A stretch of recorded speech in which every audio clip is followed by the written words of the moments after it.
Namaste, yoga teachers, future yoga teachers, yoga queens. Alicia here, and I want to talk to you about yoga teacher self-care. It is a real thing to actively practice self-care as a yoga teacher. What can happen if you are coming in, especially at the beginning of a yoga career, seeing that, I can make this much money per hour when I teach yoga. So what is the next logical thing? Teach as much yoga as possible until, sometimes there's multiple classes happening even in a day.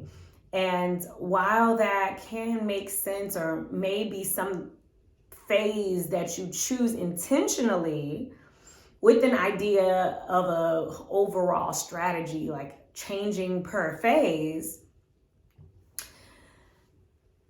it is something that is not sustainable over a long term if you aren't taking into account your own body language and things that your body may be asking you to do, like rest or eat a certain way or vacation a certain amount, whatever it is.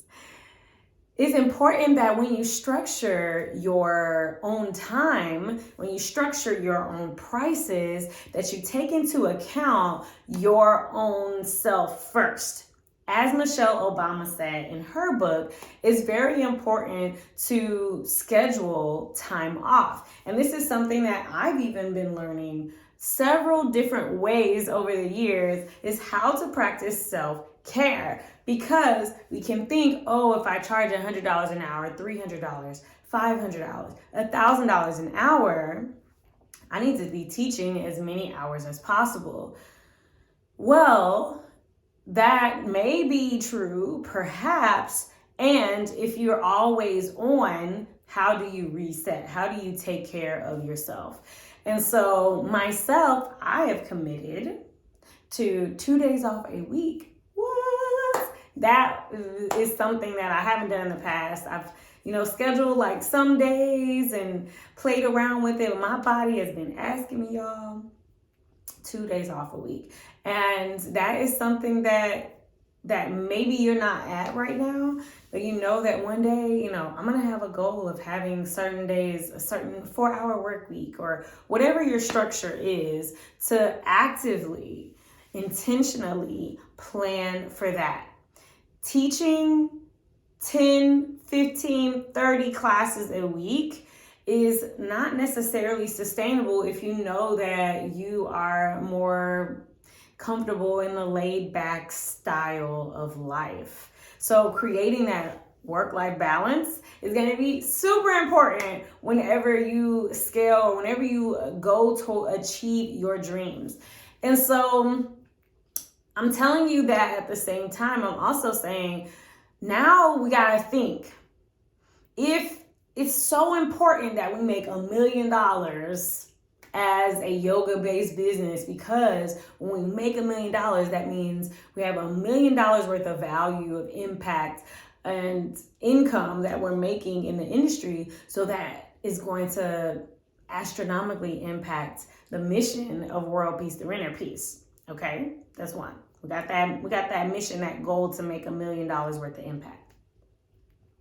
We also have the goal of lasting and living to see and to meet people in 10 years that I don't even know yet, that are going to feel these life-changing benefits of yoga, that are going to have access to yoga because their sisters, friends, cousin tried it, and then it took 10 years for them to actually get in the class.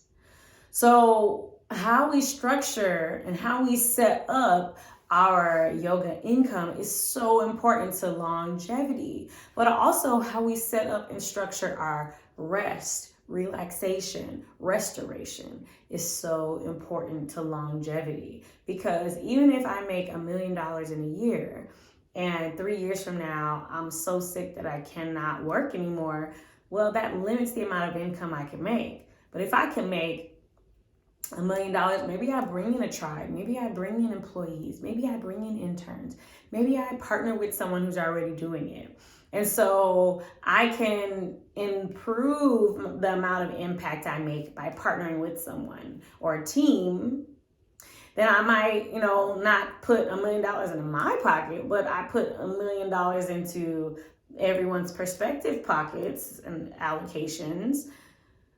And then I last for 50 years, or my imprint in the yoga community grows over 50 years.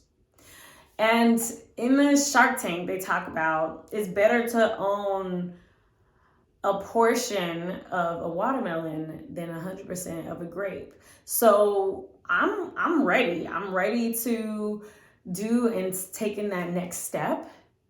It's your job to determine if you're ready. If you're ready to schedule relaxation in your calendar, if you're ready to prioritize your days off so that even when someone asks you like, hey, can you meet on this day? Okay, well, I can't take this day off. This day is already allocated somewhere else. Okay, you don't have to give an excuse. You don't have to, apologize. But you prioritize yourself. And there may be some times where you're like, there's no way I can miss this meeting. This is a once in a lifetime opportunity. Okay, maybe you take that. But then next week, are you still scheduling things over your day off? Next week, are you still scheduling things when you have a day off?